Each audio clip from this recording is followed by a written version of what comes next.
आचार्य जी, आहार की बात तो हमने कर ली। अब मैं ये जानना चाहती हूँ कि सज्जन सांगत्य, इसका हमारे जीवन में क्या महत्व होता है?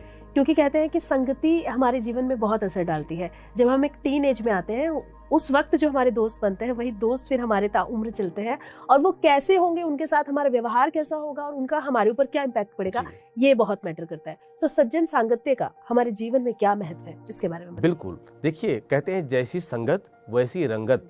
जैसी संगति हमारी होती है, हमारी विचारधाराएं भी, देखिए हमारी जो इंद्रियां भी बात कर रहे थे, आंख के बारे में बात की हमने, कान के बारे में बात की, सुनना, देखना, बोलना, समझना, सूंघना, ये हमारा ब्रह्मांड है, इस पर जो भी असर आएगा आंखों के माध्यम से, इंद्रियों के माध्यम से, उसका असर हमारे बुद्धि पर जाएगा, हमारे मन पर जाएगा।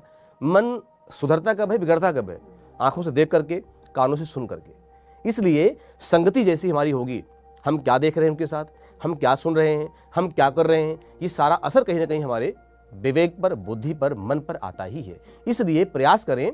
एक बात और है, इसी में समझना जरूरी है, हमने भागवत कथा में पढ़ा है कि गर्गाचार्य भगवान जब भगवान श्री कृष्ण को नामकरण कर रहे थे तो शिक्षा दिया उनको, यशोदा मैया को, कि मैया 0 से 5 साल के वर्ष के बालक को, उसको न्यूट्रल रखिए, एकदम स्वतंत्र, बस निगरानी कीजिए बच्चा ऐसे कोई गलती न करने पाए, ध्यान रखिए। 5 से 15 वाली उम्र पर शिक्षा और संस्कार, संस्कार और शिक्षा, सिर्फ शिक्षा देंगे आप, संस्कार नहीं है तो क्या होगा? शिक्षक बहुत सारे पढ़ रहे हैं, क्या आतंकवादी नहीं पढ़ रहे, वही पढ़ के आते हैं, लेकिन कहाँ कमी है? संस्कार की। अच्छा, सिर्फ संस्कार दे दिया हमने, शिक्षा नहीं दी, तो संसार जीने नहीं देगा। इसलिए शिक्षा प्लस संस्कार, संस्कार प्लस शिक्षा, ये कब कब? 5 से 15 वर्ष वाली उम्र में। अब कहते हैं कि 15 से 18-19 वाली जो उम्र होती है, जब शरीर में परिवर्तन आता है, तो कहीं ना कहीं दिमाग में परिवर्तन आता है। लेकिन अगर वह बच्चा, वह बालक 5 से 15 वाली, 16 वाली उम्र तक संस्कारित है, संस्कृति और संस्कार अगर उसके पास है, तो कहीं नहीं जाने वाला।